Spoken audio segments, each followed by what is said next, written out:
এটা জীবন। মুসলিম শরীফের হাদিস, রাসূলুল্লাহ সাল্লাল্লাহু আলাইহি ওয়াসাল্লাম ইরশাদ করেছেন, আ'যারাল্লাহু ইলা মরিইন আখখারা উমরাহু হাত্তা বালাগা 60।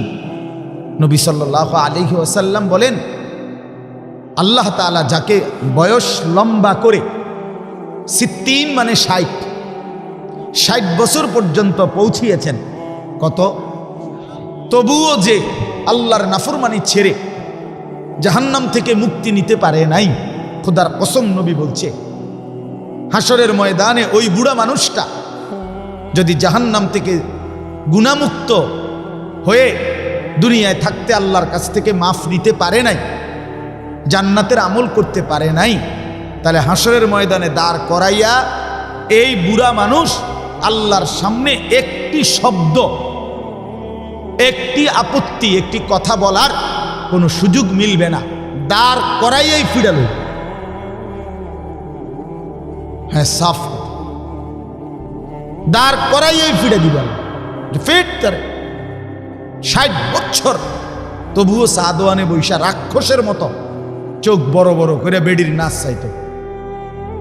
শরম কম, হায়া কম, লজ্জা কম, অনুভূতি কম। নাহলে 60 বছর কত লাশ, কত জানাজা। আপনি এখন জিজ্ঞাসা করেন একজন 60 বছরের মুরব্বী, আপনি কি এই জীবনে মোট 2টা জানাজা পড়ছেন? বলেন, ইনসাফের কথা বলেন। 60 বছরে আপনি কত জানাজা পড়লেন, কত লাশ দেখলেন, কত মানুষের মৃত্যু দেখলেন? এত লাশ, এত জানাজা, এত মৃত্যু, এত কবর, কিছুই আপনারে আল্লাহর কথা মনে করাইতে পারলো না, আপনারে কবরের ভয় দিতে পারলো না। ওমা, আপনি কি শক্ত মানুষ, আপনি অনবিরি খান, কথা বলেন না কেন? না না না, অযৌক্তিক হলে প্রতিবাদ করেন, আমি বন্ধ করে দেবো কথা। বলেন, ইনসাফের কথা বলেন। 60 বছর ভিতরে আপনার হায়ার শরম আসে নাই, কখন আসবে?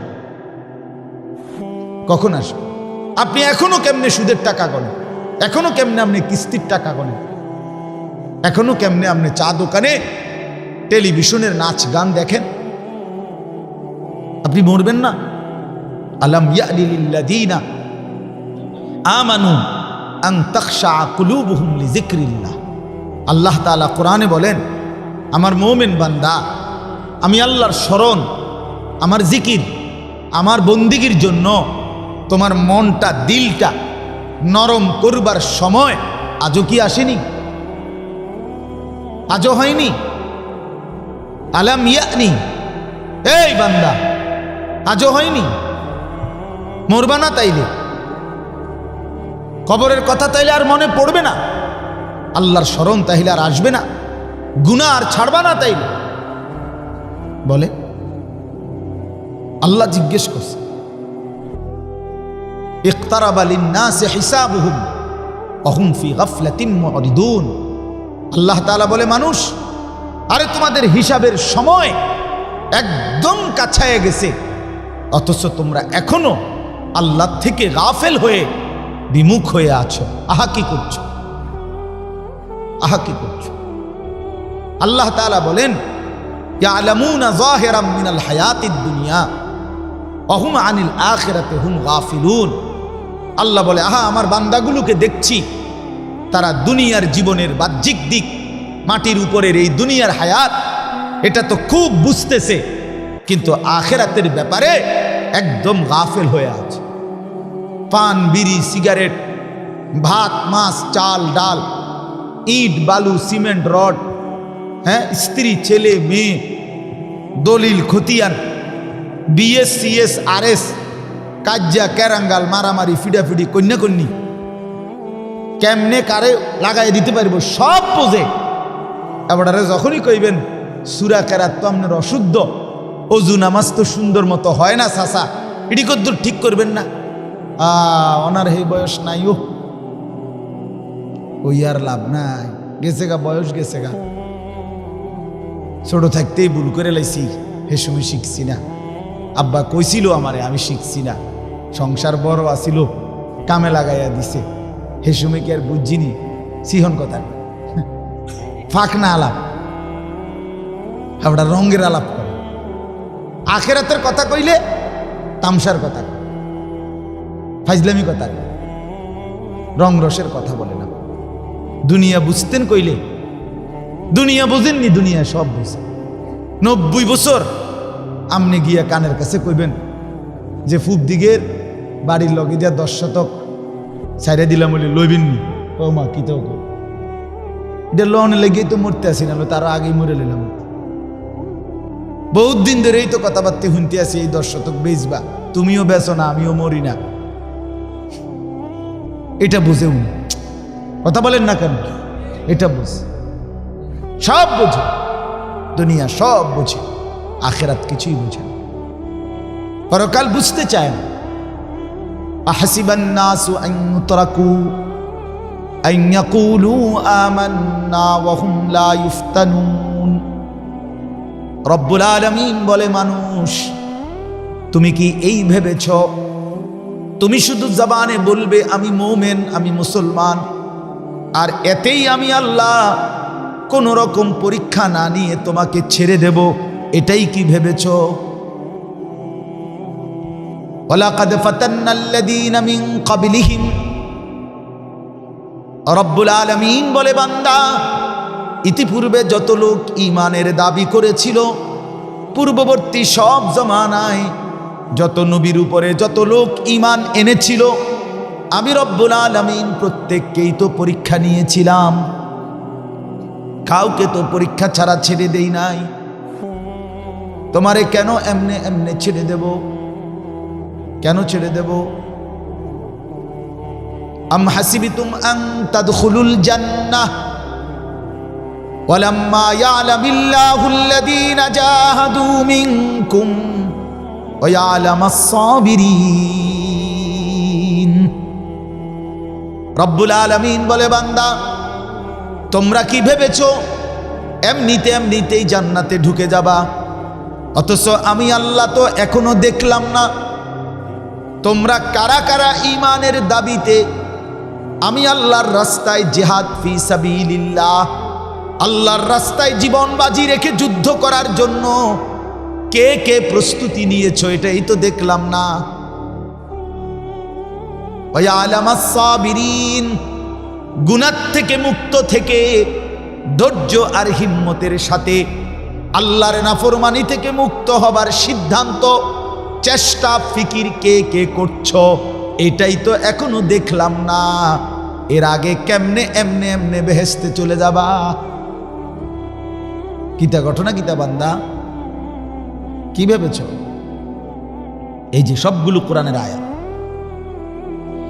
আম হাসিবিতুম আন তাদখুলুল জান্নাহ ওয়ালাম্মা ইয়াতিকুম মাসালুল লাযীনা খালাউ মিন ক্বাবলিকুম মাসাতহুমুল বাসাউ ওয়াদ-দাররাউ ওয়াজুলজিলু হাত্তা ইয়াকুলার রাসূলু ওয়াল্লাযীনা আমানু মা'আহু মাতা নাসরুল্লাহ। আল্লাহ রাব্বুল আলামিন বলে, বান্দা কি ভেবেছো এমনে এমনেই জান্নাতে ঢুকে যাবা? অথচ আমি রব্বুল আলামিন ইতিপূর্বে যত ঈমানদার তাদেরকে যেই পরীক্ষাগুলো নিয়েছিলাম সেগুলোর এখনো তো তোমাকে নেই নাই। এর আগে কেমনে জান্নাতে চলে যাবা? দেখি মামুর বাড়ি নি মনে করছো? এটা কি নানার বাড়ি নি মনে করছো? এটা কি এখান থেকে নবাবপুর নি মনে করছো? কেমনে যাইবা? মাসাতহুমুল বাসাউ ওয়াদ-দাররাউ, ইতিপূর্বে বহু ঈমানদার উম্মত তাদের জীবনে অনেক দুঃখ যন্ত্রণা অভাব দারিদ্র ক্ষুধার কষ্ট, অজুলজিলু এতটা কষ্ট জুলুম পেরেশানি সয়েছে, জুলুম আর অত্যাচারে মুমিন দিবানিশি আল্লাহর ভয়ে কাঁপতে থাকছে। এতটা কাঁপছে, এতটা ভয় আর আতঙ্ক আর কষ্টের মধ্যে দিন গুজরাইছে, শেষ পর্যন্ত ওই পূর্ববর্তী রাসূল এবং তাদের ঈমানদার উম্মত একসাথে আল্লাহর কাছে হাত তুলে চিৎকার করে বলছে, মাতা নাসরুল্লাহ।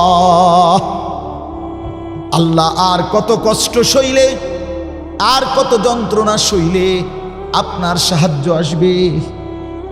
কখন আসবে? এতটা কষ্ট সয়েছে। কি ভেবেছ তুমি? কি ভেবেছ? পান খাইতে খাইতে বেহেস্ত না, চা দোয়ানে গপ মারতে মারতে বেহেস্ত। রঙের কথা কন? হ্যাঁ, ও চাচারা, নওজোয়ান ছেলেরা, বলো মিয়া, খামখেয়ালির জিন্দিগি কে তোমাদেরকে বলে দিল? দিবানিশি রাত দিন ছেলেরা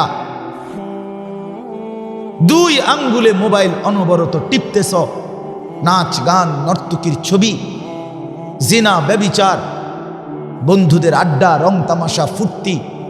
মুসলমানের বাচ্চা, এক ওয়াক্ত নামাজের সেজদা কপালে নাই।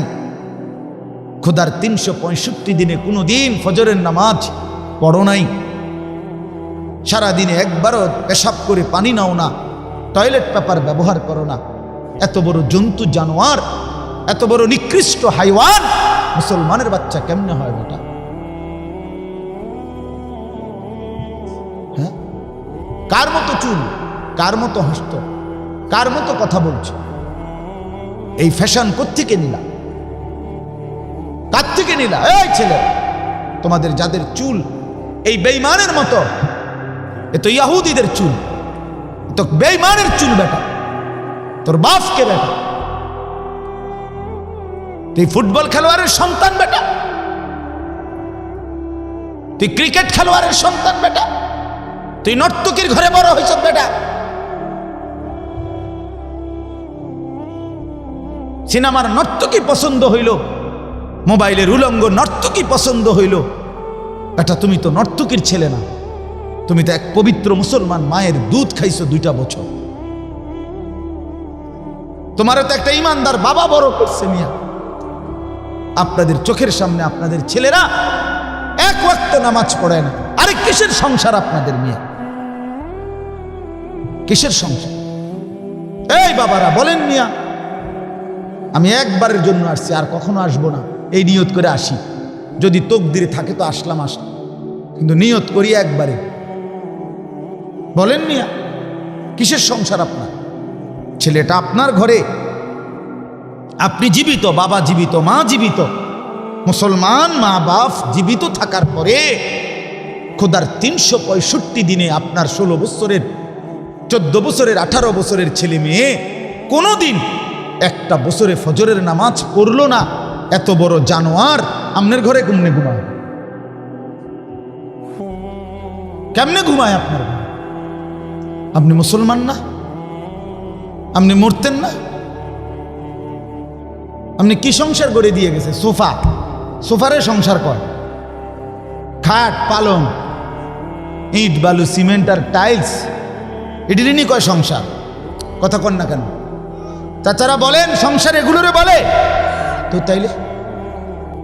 তাইলে বলে, আমি যদি আপনাকে বলি যে আমি আমার পরিবার নিয়ে আসছি, কথার কথা আপনার আমি বললাম যে আমি আমার পরিবার নিয়ে আসছি এখানে, কথা একটা উদাহরণ, আপনি কি বুঝবেন? আমি এই আমার খাট সোফা টোফা এটি লই আইছি নাকি? তা কি বুঝবেন? বউ বাচ্চা নিয়ে আসছি, ঠিক কিনা বলেন না? আপনারা এটা বুঝতেন না? কেউ যদি বলে আমি আমার পরিবার নিয়ে আসছি, তো মানে কি? বউ বাচ্চা নিয়ে আসছি, ঠিক না বলেন? তাইলে স্ত্রী সন্তানকে না বলে পরিবার? এই সংসারের জন্য আমি কত কিছু করছি, তার মানে হইলো এই ছেলে মেয়ের জন্য, স্ত্রী সন্তানের জন্য আমি কত কিছু করছি, ঠিক কিনা বলেন না? তাহলে স্ত্রী সন্তান এই মানুষগুলোকে বলে সংসার, এই মানুষগুলোকে বলে পরিবার।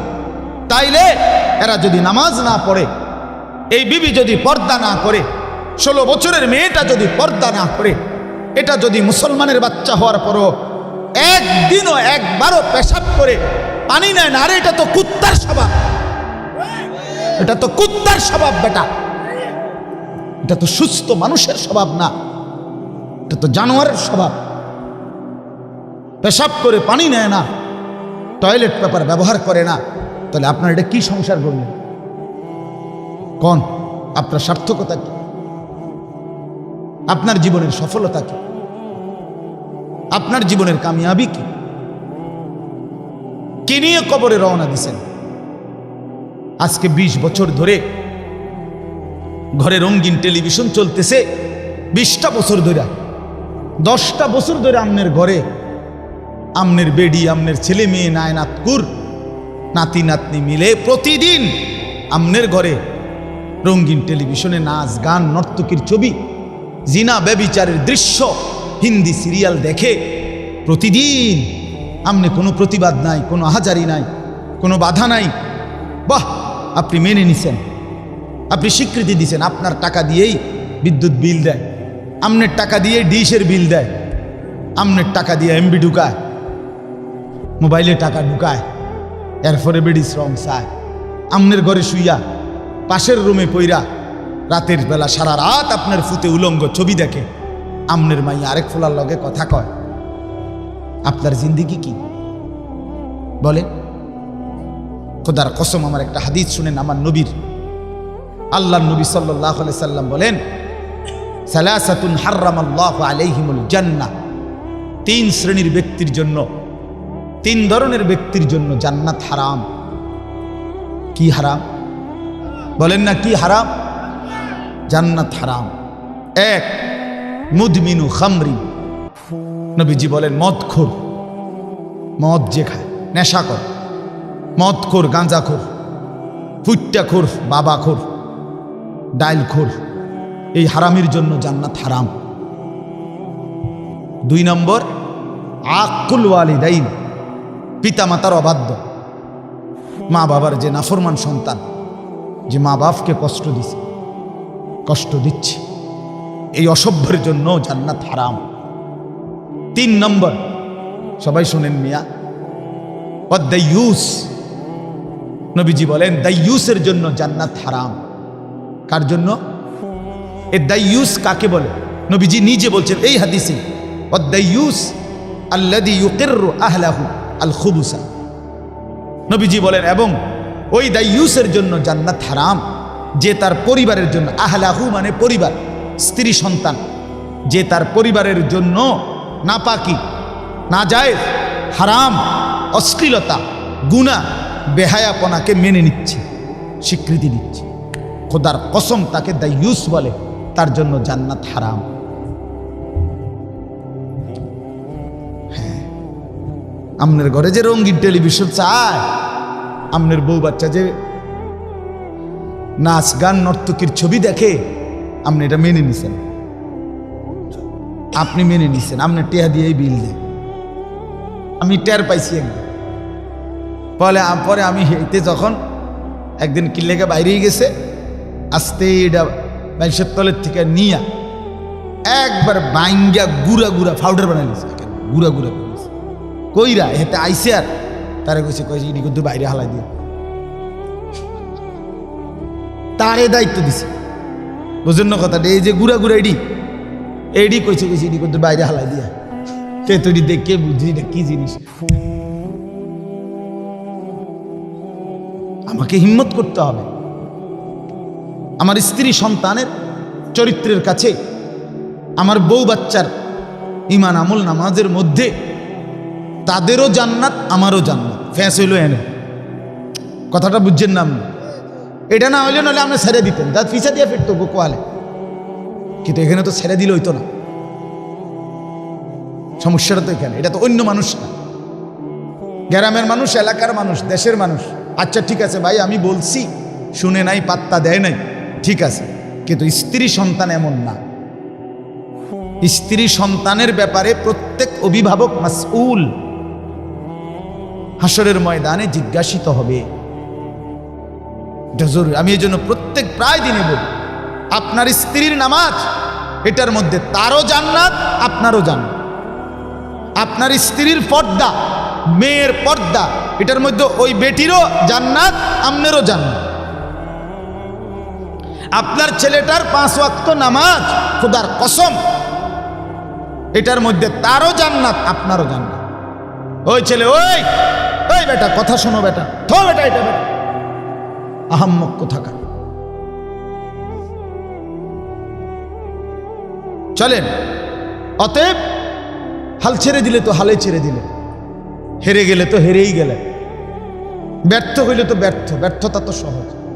স্রোতের সাথে ভাসে যাওয়া এটা তো সহজ, কিন্তু স্রোতের প্রতিকূলে বিপরীত দিকে দাঁড়ায়া থাকা একটু কঠিন। কিন্তু যদি কেউ হিম্মত করে দাঁড়াইতে চায়, একদিন বিজয় তারই পদচুম্বন করে, সে জিতেই যায়। কষ্ট হয়, হয়তো একটু সময় লাগে। আপনাদের কাছে অনুরোধ করছি, বাপ, হায়াত কদর করে। রাত গভীর দেখে আমি লম্বা করতে চাচ্ছি না। হায়াতের কদর করেন, জিন্দিগির কদর করেন। আমার এই আয়াত বুঝার মূল কথা এটাই, জীবনের কদর করা, সময়ের কদর করা, হায়াতের কদর করা, এটাই মূল বক্তব্য আজকে। একটা কথা শুনেন, আমরা কিতাবে পড়ছি, ইমাম ইবনু রজব হাম্বলি রহমতুল্লাহ আলাইহির কিতাব, প্রত্যেকটা দিন, এই যে সকাল থেকে সন্ধ্যা, এটা হলো দিন, সন্ধ্যা থেকে আবার ভোর, এটা হলো রাত, ঠিক কি না বলেন? এই প্রতিটা দিন যখন শুরু হয়, তখন ওই দিনটা পৃথিবীবাসীকে ডাক দিয়ে বলে, হে আল্লাহর বান্দারা, আমি আজকের জন্যই পৃথিবীতে কিয়ামত পর্যন্ত একবারই এসেছি। খোদার কসম আল্লাহর বান্দারা, আমি আর কোনো দিন পৃথিবীতে আসবো না, আমি একদিনের জন্যই আসছি, আমি আর ফিরবো না কোনো দিন। তোমরা আমারে কদর করো, নষ্ট করো না, নষ্ট করো। এরপরে আরেকটি রওয়ায়াত আছে যে সন্ধ্যা যখন হতে থাকে, ধরেন না বিকাল হয়ে গেছে, সন্ধ্যা হয়ে গেছে, তখন এই দিন আবারও ডাক দেয়, হে আল্লাহর বান্দা, আমি তো ডুবে যাচ্ছি, আর কিছুক্ষণ পরে আমি চলে যাব, আমি তো আর কোনো দিন এই পৃথিবীতে ফিরে আসব না। তুমি কি আমাকে কোনো নেক আমল ছাড়া এমনিতেই বিদায় দিয়ে দিলা? ফজর, জোহর, আসর 3 ওয়াক্ত চলে গেল, তাহলে আর সেজদা দিবা না? আমি এমনি চলে যেতাম, তোমার জীবন থেকে আমি এমনিতেই হারিয়ে যেতাম। হে আল্লাহর বান্দা, কি করছো? এইভাবে হুবহু রাত যখন শুরু হয়, রাত তখন আবার ডেকে বলে, হে আল্লাহর বান্দা, আমি একবারের জন্যই পৃথিবীতে এসেছি। আচ্ছা বলেন, আজকের এই 6 ফেব্রুয়ারি মঙ্গলবার 2024 পৃথিবীতে আর কোনোদিন আসবে? আগামী সপ্তাহে না মঙ্গলবার হবে, কিন্তু এটা কি 6 ফেব্রুয়ারি 2024? না না, সেটা 13ই ফেব্রুয়ারি। 6, 7, 13, ধরেন 13ই ফেব্রুয়ারি হবে। এটা আর আসবে একবার, একবার। এই জন্য রাত ডেকে বলে, দুনিয়াবাসী, আমি একবারের জন্যই এসেছি, আমি আর কোনো দিন ফিরব না, তুমি আমারে নষ্ট করো না, কদর করো, কদর করো। এরপরে যখন ভোর হয়, সকাল হয়, তার আগে আগে রাত্র আবার ডেকে বলে, হে আল্লাহর বান্দা, আমি তো চলে যাচ্ছি, আমি যে আর কোনো দিন আসবো না, আমারে বুঝি বিনা আমলে ছেড়ে দিলাম। আমারে ছেড়ে দিলা কেমনে? মাগরিবের নামাজও পড়লা না, এশার নামাজও পড়লা না, তাহাজ্জুদের নামাজও পড়লা না, একটা বারও ডাকলা না, আমি এমনি চলে যেতাম। আমার বাপ, হায়াতের কদর করো। আল্লাহ রাব্বুল আলামিন বলে, বান্দা, কি ভেবেছো এমনি এমনি জান্নাতে ঢুকে যাবা? অথচ আমি রব্বুল আলামিন ইতিপূর্বে যত ঈমানদার, তাদেরকে যেই পরীক্ষাগুলো নিয়েছিলাম, সেগুলোর এখনো তো তোমাকে নেই নাই। এর আগে কেমনে জান্নাতে চলে যাবা? দেখি মামুর বাড়ি নি মনে করছো? এটা কি নানার বাড়ি নি মনে করছো? এটা কি এখান থেকে নবাবপুর নি মনে করছো? কেমনে যাইবা? মাসাতহুমুল বাসাউ ওয়াদ-দাররাউ, ইতিপূর্বে বহু ঈমানদার উম্মত, তাদের জীবনে অনেক দুঃখ, যন্ত্রণা, অভাব, দারিদ্র, ক্ষুধার কষ্ট, অজুলজিলু, এতটা কষ্ট, জুলুম, পেরেশানি সয়েছে। জুলুম আর অত্যাচারে মুমিন দিবানিশি আল্লাহর ভয়ে কাঁপতে থাকছে, এতটা কাঁপছে, এতটা ভয় আর আতঙ্ক আর কষ্টের মধ্যে দিন গুজরাইছে। শেষ পর্যন্ত ওই পূর্ববর্তী রাসূল এবং তাদের ঈমানদার উম্মত একসাথে আল্লাহর কাছে হাত তুলে চিৎকার করে বলছে, মাতা নাসরুল্লাহ, আল্লাহ আর কত কষ্ট সইলে, আর কত যন্ত্রণা সইলে আপনার সাহায্য আসবে? কখন আসবে? এতটা কষ্ট সয়েছে। কি ভেবেছ তুমি? কি ভেবেছ? পান খাইতে খাইতে বেহেস্ত না, চা দোয়ানে গপ মারতে মারতে বেহেস্ত। রঙের কথা কন। হ্যাঁ ও চাচারা, নওজোয়ান ছেলেরা, বলো মিয়া, খামখেয়ালির জিন্দিগি কে তোমাদেরকে বলে দিল? দিবানিশি রাত দিন ছেলেরা দুই আঙ্গুলে মোবাইল অনবরত টিপতেছ, নাচ গান নর্তকীর ছবি, জিনা ব্যভিচার, বন্ধুদের আড্ডা, রং তামাশা, ফুর্তি। মুসলমানের বাচ্চা, এক ওয়াক্ত নামাজের সেজদা কপালে নাই। খোদার 365 দিনে কোনো দিন ফজরের নামাজ পড়ো নাই। সারাদিনে একবারও পেশাব করে পানি নাও না, টয়লেট পেপার ব্যবহার করো না। এত বড় জন্তু জানোয়ার, এত বড় নিকৃষ্ট হাইওয়ান মুসলমানের বাচ্চা কেমনে হয় বেটা? হ্যাঁ, কার মতো চুল, কার মতো হস্ত, কার মতো কথা বলছে? এই ফ্যাশন কোত্থেকে নিলা? কার থেকে নিলা? এই ছেলে, তোমাদের যাদের চুল এই বেঈমানের মতো, এ তো ইহুদিদের চুল, তো বেঈমানের চুল বেটা। তোর বাপকে বেটা, তুই ফুটবল খেলোয়াড়ের সন্তান বেটা, তুই ক্রিকেট খেলোয়াড়ের সন্তান বেটা, তুই নর্তকীর ঘরে বড় হয়েছ বেটা। সিনেমার নর্তকী পছন্দ হইল, মোবাইলের উলঙ্গ নর্তকী পছন্দ হইল, বেটা তুমি তো নর্তকীর ছেলে না, তুমি তো এক পবিত্র মুসলমান মায়ের দুধ খাইছো 2টা বছর। তোমারও তো একটা ইমানদার বাবা বড় করছে মিয়া। আপনাদের চোখের সামনে আপনাদের ছেলেরা এক ওয়াক্ত নামাজ পড়ে না। আরে কিসের সংসার আপনাদের মিয়া? কিসের সংসার? এই বাবারা বলেন মিয়া, আমি একবারের জন্য আসছি, আর কখনো আসবো না, এই নিয়ত করে আসি। যদি তকদিরে থাকে তো আসলাম, কিন্তু নিয়ত করি একবারে। বলেন মিয়া, কিসের সংসার আপনার? ছেলেটা আপনার ঘরে, আপনি জীবিত, বাবা জীবিত, মা জীবিত, মুসলমান মা বাপ জীবিত থাকার পরে খোদার 365 দিনে আপনার 16 বছরের, 14 বছরের, 18 বছরের ছেলে মেয়ে কোনোদিন একটা বছরে ফজরের নামাজ পড়লো না। এত বড় জানোয়ার আপনার ঘরে কেমনে ঘুমায়? কেমনে ঘুমায় আপনার ঘরে?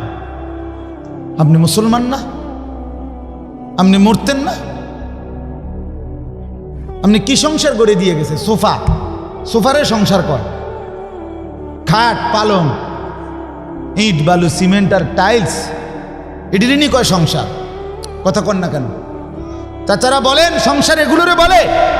তো তাইলে সকলেই কষ্ট করেই বসেছেন এতক্ষণ ধরে, সবরের সাথে কষ্ট করেই আল্লাহর কথা শুনতেছিলেন। আজকে কুয়াশার মাত্রা এই মুহূর্তে কিছুটা বেশি, এরপরেও আপনারা যারা সবরের সাথে, ধৈর্যের সাথে, মুরব্বী বাবা চাচা এবং নওজোয়ান ভাই আপনারা বসেছেন, আপনাদের কাছে আমার একটা বিনীত অনুরোধ, খুব বেশি লম্বা সময় না, ধরে নেন ইনশাআল্লাহ, আল্লাহ চাহে তো সব মিলিয়ে 1 ঘন্টা ইনশাআল্লাহ। এইটুকু সময় আপনার আল্লাহর ওয়াস্তে আরেকটু কাছাকাছি হয়েছে বসেন, আপনারা সব বেশি পাবেন। এই ফাঁকা জায়গা পূরণ করে চোখের কাছে এসে বসেন। মুরব্বীরা আপনারাও একটু হিম্মত করেন, দেখবেন নেকি পাবেন বেশি। একজন মোমেনের চেষ্টা করা উচিত, যতভাবে নেকি বেশি হয় ততভাবেই তার চেষ্টা করা উচিত। এই জন্য যদি জমে কম দেখা যায়, মনে করেন সামান্য কয়েকজন দেখা যায়, এটাও কোনো অসুবিধা নেই। আল্লাহর কথা বললেই লাভ, শুনলেই লাভ। সংখ্যা বা পরিমাণ এখানে কোনো মূল বিবেচ্য বিষয় নয়, গুণগত মান মূল বিষয়। কোরআন সুন্নাহর আলোকে পরিমাণ মূল হিসাব হলো গুণগত মান। কোরআনুল কারীমের মধ্যে আল্লাহ তাআলা স্পষ্ট বলেছেন, বান্দা আমি তোমাদেরকে যে হায়াত দিলাম, এই হায়াত দ্বারা আমি পরীক্ষা করতে চাচ্ছি, লিয়াবলুয়াকুম আইয়ুকুম আহসানু আমালা, তোমাদের আমল কার কতটা সুন্দর।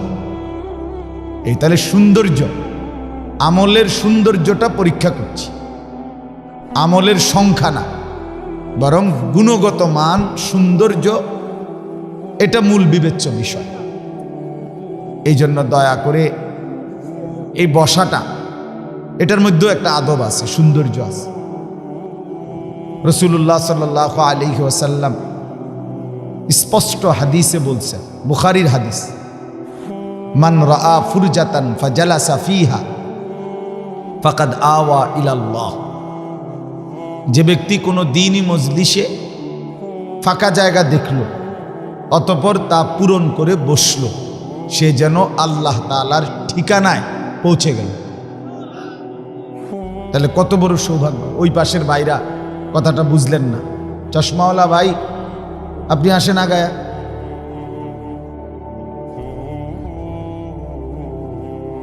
রাসূলুল্লাহ সাল্লাল্লাহু আলাইহি সাল্লামের কোনো হাদিস বলার পর সেটা অনুসরণ করা, আমল করা, এটা আমাদের দায়িত্ব না। শুধু সুবহানাল্লাহ বলিয়া দায়িত্ব শেষ করা, এটা দায়িত্ব নাকি?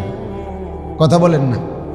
তাহলে আমি বললাম, মনে করেন যে নবীজি বলছে ফাঁকা জায়গা পূর্ণ করার ফজিলত, তা আপনি কইলেন সুবহানাল্লাহ, শেষে তো নবীজির কথার হক আদায় হয়ে গেছে তো নাকি? তাইলে উদ্দেশ্য তো সশরীরে আমল করা, ফিকির করা। এই জন্য দয়া করে আবারও বললাম, পিছনে তাকাই, আমি পিছনে তাকাই, আপনারা আমাদের দিকেই তাকান। তো এই জন্য দয়া করে আমরা প্রত্যেকে মনোযোগী হই, সময় কম সময়ে যেন আমরা উপকৃত হতে পারি। এইটুকু সময় হায়াত আপনাদেরও আমারও, সময়টা আপনাদেরও গেল, আমারও গেল। আল্লাহ তাআলা আমাদের প্রত্যেককে বেশি উপকৃত হওয়ার তৌফিক দান করে। মুআজ্জাজ হাজিরিন, আমি আপনাদের সামনে পবিত্র কোরআনুল কারীমের 18 নম্বর পারা, কোরআনুল কারীমের 23 নম্বর সূরা, সূরাটির নাম সূরায়ে মুমিনুন। এই সূরার 100 নম্বর আয়াত বরাবর এই আয়াতটা পড়েছি, একটি আয়াত তেলাওয়াত করেছি, কিন্তু অর্থ বলার সময় আপনাদেরকে আরো অনেকগুলো আয়াত তর্জমা করে শোনাবো ইনশাআল্লাহ। শুধু তেলাওয়াত একটি আয়াত পড়লাম, তাকে আমার উদ্দেশ্য হলো অল্প সময়ই আপনাদেরকে 8 থেকে 9টা আয়াত এই সূরার তর্জমা শোনানো। একটি প্রসঙ্গকে কেন্দ্র করে এখানে 9টি আয়াত ধারাবাহিকভাবে আছে।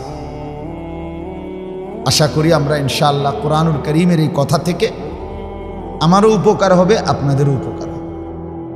আল্লাহ তাআলা আমাদেরকে তৌফিক দান করে। মূলত সূরায়ে মুমিনুনের এই আয়াত কি বলতে চাচ্ছে আল্লাহ তাআলা, এই কথা বলার আগে আমি আপনাদেরকে আগে একটু কথা আগে বুঝাই ইনশাআল্লাহ। এরপরে তর্জমাটা বললে সহজে বুঝবে, আপনাদের বুঝতে সুবিধা। ছেলেরা তোমরা ভাই যে কয়জনই বসছো, এই যে হাতে ধরা যাদের মোবাইল, এটা নামায় ফেল। আমার ভাই এই হাতে ধরা মোবাইল ধরে রাখেন, এটা নামান, নামাইয়া এমনি শুনে, চেহারার দিকে তাকাইয়া শুনলে আমারও লাভ হবে, আপনাদেরও লাভ হবে। আল্লাহর কথা মনোযোগ দিয়ে শুনতে হয়। কোনো গাফেল, তুচ্ছতাচ্ছিল্য, অবহেলা করলে, খামখেয়ালি করলে, এই যে বুট খাইতে খাইতে, বাদাম খাইতে খাইতে, হ্যাঁ চা খাইতে খাইতে, এরপরে জুড়াইতে জুড়াইতে আল্লাহর কথা শুনলে যথোপযুক্ত কোনো ফায়দা হয় না। শুনাই হলো যা, পরিবর্তন আসে না, মন মানসিকতা বদলায় না, নিজের ভিতরে ভাবনা আসে না। এই জন্য আবারও বলছি, এরপরে কিন্তু আমি ভদ্রচিত বললাম, এরপরে ধমক দেব, তখন আপনি শরম পাইবেন, হুজুর হন আর পাবলিক হন। এরপরে যখন আপনার হাতে মোবাইল আমি ধমক দিলে তখন আপনি লজ্জা পাবেন। এই জন্য দয়া করে আবারও বলছি, মোবাইলটা সরান হাতের থেকে, এটারে পকেটে নেন। আর যদি মেনে নিতে কোনোভাবেই না পারেন তো আপনি উঠে চলে যান। দয়া করে ঘুমায় থাকলে ভালো, ঘুমাইলে কোনো গুনাহ নাই, ঘুমানোর মধ্যে কোনো ত্রুটি নেই। কিন্তু আমি হাতে ধরা মোবাইল পছন্দ করি না। কেন?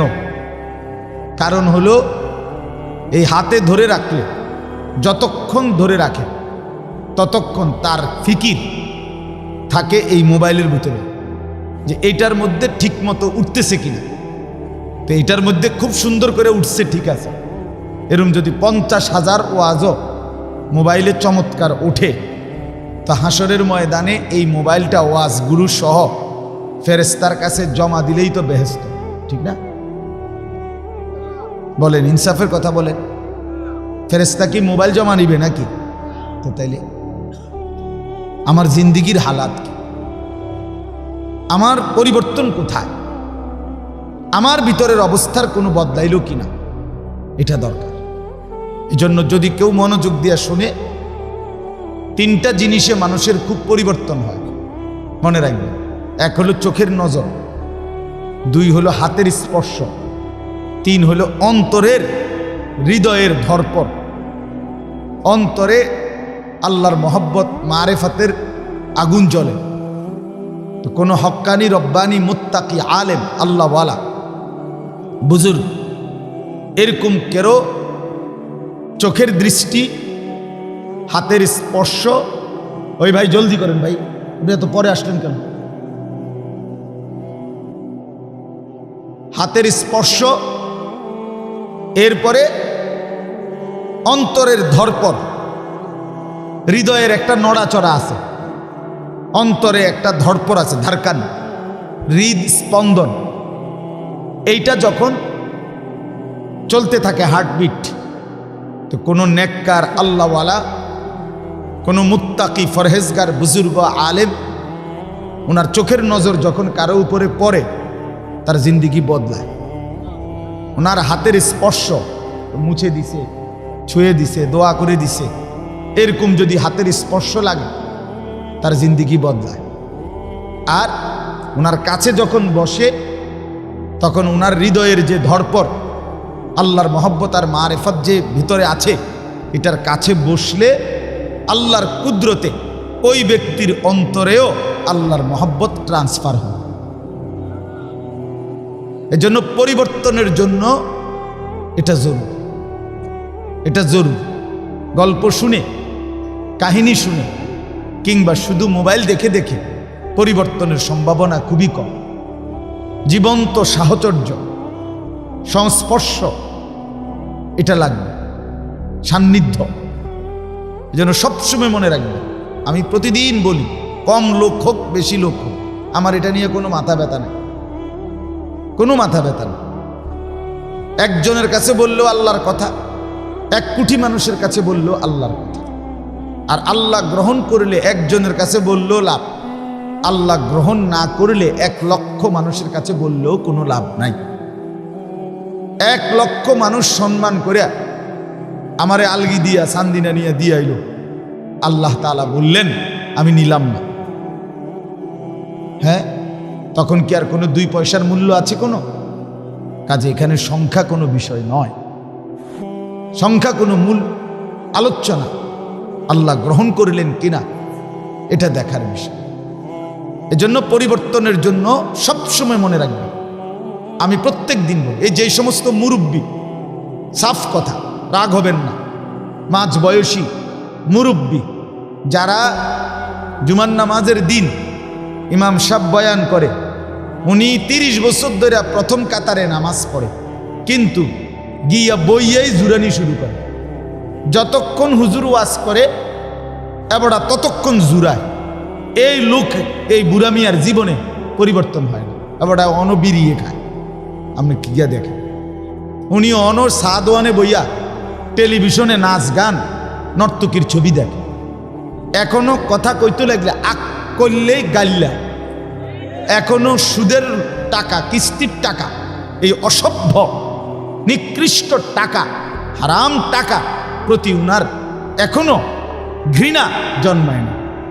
মানে যে এই ডকের আছে এই ডকের, এই বাত বন বিড়ি চা, কথা বুঝছেন না, পেঁয়াজু আলু সব, বুট মুড়ি, ফাঙ্গাস, তেলাপিয়া, ফুলকপি, পাতাকপি, ধনিয়া পাতা, কাঁচা মরিচ, এই খাইয়া দাইয়া আছে বালা। আর শতবধ, আর এটা কোনো জিন্দিগি না, এটা কোনো জীবন না।